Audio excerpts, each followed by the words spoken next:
Hello po sa inyong lahat mga ka-crypto. Ako po si Pinoy Crypto Trader at sa video na ito ay atin pong pag-uusapan ang bagong balita po natin rito sa patuloy na nagaganap po na legal battle sa pagitan po ng Ripple at ang US SEC. Kung saan ang sabi po rito ay ang korte ay mayroon po silang inilabas na bagong order para sa US SEC sa kanilang appeal laban kay Ripple. Kaya ano nga ba ang inuutos ng korte na ito sa US SEC? At ayan po ang siyang ating pag-uusapan sa video na ito. Pero bago po tayo magpatuloy, ay nais ko lamang po munang bigyang linaw ang aking disclaimer kung saan ang nilalaman po ng video na ito ay hindi po ito isang financial advice. For education and information purposes lamang po ang layunin nito. Ayan. Ano nga ba ang inuutos ng korte sa US SEC? Ang pinakabago pong utos mula sa Second Circuit Court of Appeals ay simple ngunit napakahigpit.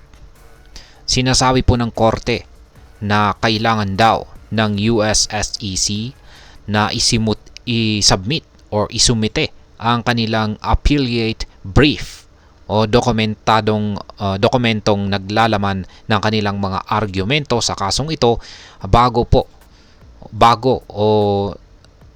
sumapit ang January 15, 2025. Yan, next year. Ayan po. Kapag hindi daw po sumunod ang US SEC sa deadline na ito, maaari pong itigil ng korte ang kanilang apila. Ayan. Dapat wala nang pa-delay pa si US SEC dahil napakaigpit po ng korte ngayon. Ngayon ay ano nga ba ang laman ng appellate brief ng US SEC? Sa kanilang appellate brief ay ilalatag po ng US SEC ang kanilang mga argumentong naglalayon na baguhin ang desisyon ni Judge Torres pabor kay Ripple. Sinasabi po ng SEC na ang pagbebenta ng Ripple ng XRP sa digital exchanges at paggamit po ng XRP bilang paraan ng pagbabayad ay dapat pong ituring na mga investment contracts. Sa madaling salita, gusto po ng SEC na patunayan na si Ripple ay nagbenta ng mga securities nang hindi sumusunod sa mga patakaran ng SEC. Ngayon ay bakit naman po mahalaga ang naging desisyon ni Judge Torres? Noong una, si Judge Torres ay nagdesisyon po na ang programmatic sales ng Ripple ng XRP at ang paggamit nito bilang paraan ng pagbabayad ay hindi investment contracts. Ito po ay malaking tagumpay para kay Ripple at sa buong crypto community dahil pinapakita nito na ang mga transaction gamit ang XRP ay hindi sakop ng mahigpit na regulasyon ng SEC para sa mga securities. Ngayon ay ang sunod na tanong natin dito ay ano naman ang nakasaad sa pre-argument statement ng SEC? Noon pong nakaraang buwan ay ang SEC ay nagsumite ng kanilang pre-argument statement na naglalaman ng mga bahagi ng desisyon na nais nilang baliktarin.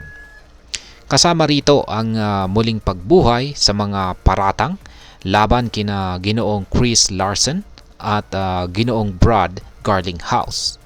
Sila po ay dalawang executives ng Ripple. Inihayag ng US SEC na gusto nilang balikan ang desisyon ni Judge Torres mula sa simula. Hindi umaasa sa mga rason na ibinigay ni Judge Torres. Ayan, ngayon ay ano po ang maaring kahihinatnan kung magbabago ang administrasyon naman ng SEC. Ayan, kasi maaari pong magbago ang administrasyon pagkatapos po ng US election.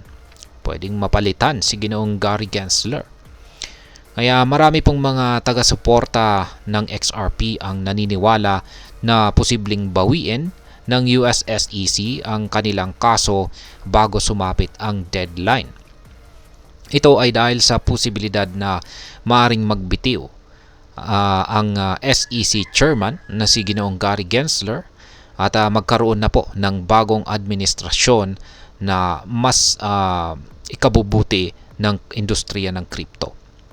Ang inaasahang bagong administrasyon ay maaari pong magpasya na hindi ituloy ang kaso laban kay Ripple, lalo na kung ang bagong administrasyon ay mas friendly sa crypto industry.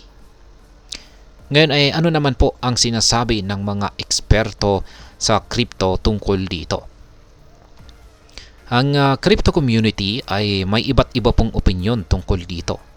Ang ilang mga taga-suporta ay naniniwala na ang US election at ang pagpalit ng administrasyon ay maaring magdala po ng mas paborableng kondisyon para kay Ripple.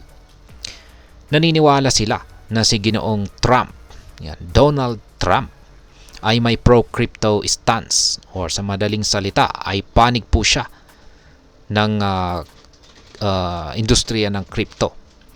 At maaari po niyang tanggalin si Ginoong Gary Gensler sa unang araw pa lamang niya sa opisina. Yan. Sinabi po niya yan noon nung isa sa kanyang mga naging pahayag, inilabas na pahayag.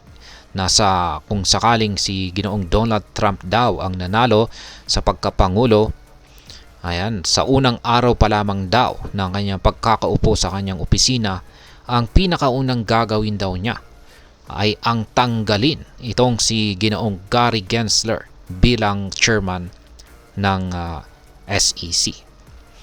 Ngayon ay ano naman po ang aking sariling opinyon sa issue na ito. Sa kabila po ng lahat ng ito ay napakahalaga pa rin na maging maingat at mapanuri. Ang legal battle po na ito ay hindi lamang tungkol kay Ripple kundi sa buong cryptocurrency industry. Ang desisyon ng korte ay maaaring magkaroon po ng malawakang implikasyon sa kung paano i-regulate ang cryptocurrencies sa hinaharap. Kung sakali mang matalo ang SEC, maaaring ito'y maging malaking tagumpay para sa crypto at magbukas ng pinto para sa mas maluwag na regulasyon. Gayunpaman, kung manalo naman ang SEC, maaari po itong magdala ng mas mahigpit na regulasyon sa industriya. Kaya sa kabuuan, ang labanan ng Ripple at SEC ay patuloy na magiging malaking usapin sa mundo ng cryptocurrency.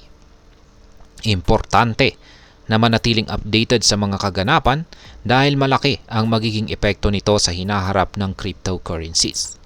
Ano man ang mangyari, sana'y magkaroon po ng patas at makatarungang desisyon ang korte. At hanggang dito na lamang po tayo sa video na ito mga ka-crypto. Sana po ay inyong nagustuhan ang aking paliwanag sa video na ito. Kung inyo po itong nagustuhan, pag-click lamang po ang like button nito. Para naman po sa mga bago lamang dito, kayo po ay aking inaanyayahan para mag-subscribe. Pag-click na rin po ang bell icon nito dahil ito po ang siya magsisilbing notification nito sa mga bago kong videos na akin pong ina-upload sa aking YouTube channel na ito. Marami pong salamat sa panonood, ingat po tayo lagi at God bless po sa ating lahat.